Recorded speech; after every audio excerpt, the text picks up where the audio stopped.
नमस्कार।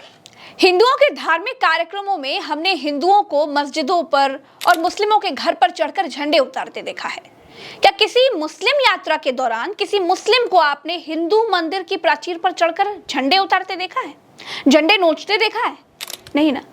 हमने हिंदू धार्मिक यात्राओं में तेरी माँ का डैश डैश गाना बजते सुना है। क्या आपने कभी किसी मुस्लिम धार्मिक यात्रा में अपशब्दों से भरे गाने बजते या फिर किसी को गाते हुए सुना है? नहीं ना। यही फर्क है दोस्तों। हम हिंदुओं ने अपने धर्म को राजनीतिक टूल बना दिया है। हमारी धार्मिक भावनाओं से राजनीतिक लोग खेल रहे हैं। हमारे बच्चों को नेता चुनावों के लिए इस्तेमाल कर रहे हैं और हम होने देते हैं। हिंदू मुसलमान के बीच दंगा, ये उनका साल 2000 से फेवरेट विषय है, लेकिन सब कुछ जानते हुए भी हम उनकी दंगा नीति में फंसी जाते हैं। हम हिंदुओं को किसी से कोई खतरा नहीं है। अरे हम 80% हैं, मुस्लिम भाई केवल 20% हैं।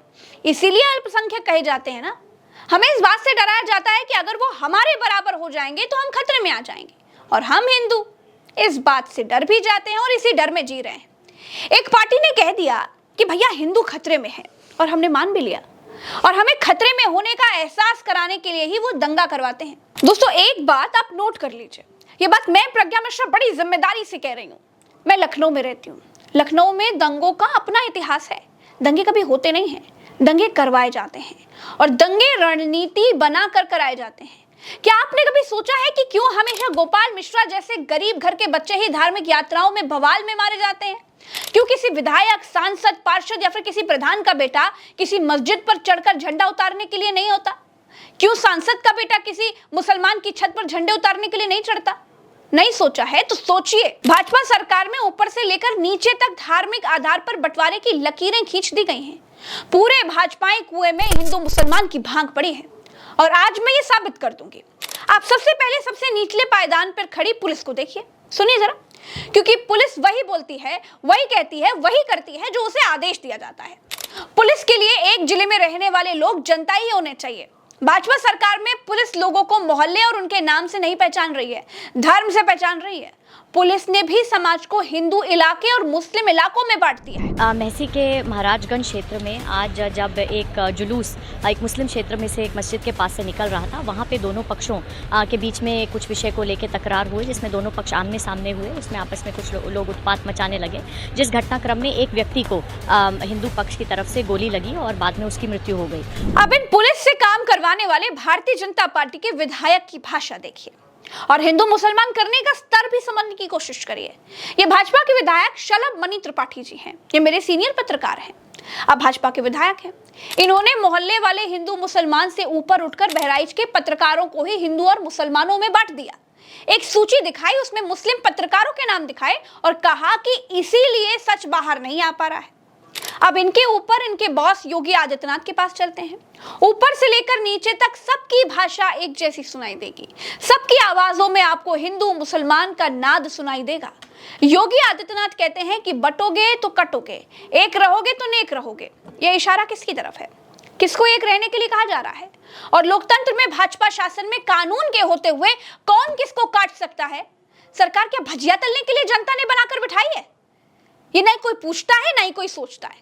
वो डराते हैं और लोग धर्म के आधार पर डर भी जाते हैं। वो हिंदुओं को खतरे में बताते हैं और हिंदू ये मान लेते हैं। बहनों भाइयों, राष्ट्र से बढ़कर के कुछ नहीं हो सकता, कुछ नहीं हो सकता। और राष्ट्र तब सशक्त होगा जब हम एक रहेंगे, नेक रहेंगे, तभी नेक रहेंगे। बटेंगे तो कटेंगे। अब इनके भी बॉस को सुन लीजिए। ये देश के प्रधानमंत्री हैं। वैसे तो ये कपड़ों का रंग देखकर हिंदू मुसलमान को दूर से ही पहचान लेते हैं। ये बगुले से भी तेज नीर और छीर में अंतर कर देते हैं। जितना हिंदू बटेगा उतना ही उसका फायदा होगा। आप देख रहे हैं ना, नीचे से ऊपर तक सबकी भाषा सेम है, एक भाषा है। पूरे कुएं में भांग पड़ी हुई है। मंदिर में मांस रखकर दंगा करवाने वाले लोग कौन हैं? गाय के नाम पर झगड़ा करवाने वाले लोग कौन हैं? लिंचिंग के जनक भारत में कौन है? धार्मिक यात्राओं में लोगों को प्रवोक करने वाले लोग कौन हैं? उत्तर प्रदेश के बच्चे से भी अगर आप पूछेंगे ना, तो वो एक ही नाम लेगा। मुझे याद है प्रज्ञा जी की, यही बहराइच का इलाका था जहां कुछ दिन पहले भेड़िए घुस आते थे, तो पूरा बहराइच एकजुट होकर के उन भेड़ियों से लड़ गया। लेकिन आज ये हो रहा है कि उसी एकजुट बहराइच को भीतर से लड़ा दिया गया। और दो खेमों को आमने सामने खड़ा कर दिया गया। और अब ये पैटर्न बन गया है। सबसे खतरनाक क्या है, इस भीड़ में सब कुछ है। डीजे है, डीजे पर आपत्तिजनक गाने हैं, चुनावी रैलियों की तरह जुलूस है, हथियार लहराने वाली भीड़ है, नौजवानों के हाथों में जाने क्या क्या है, सब कुछ है इस भीड़ में, बस धर्म नहीं है। और इसी वजह से वो दंगे की शक्ल ले लेता है। इसलिए ये पैटर्न बनता जा रहा है। और उत्तर प्रदेश में तो 10 उपचुनाव होने वाले हैं। मुख्यमंत्री दिल्ली में बैठक कर रहे हैं, उनके सहयोगी दल नाराज बताए जा रहे हैं। 24 के उपचुनाव में सपा और कांग्रेस के गठबंधन और पीडीए ने उनको यूपी में हरा दिया। अब 10 अगर उपचुनाव भी हार जाएंगे तो मुश्किल में फंस जाएंगे।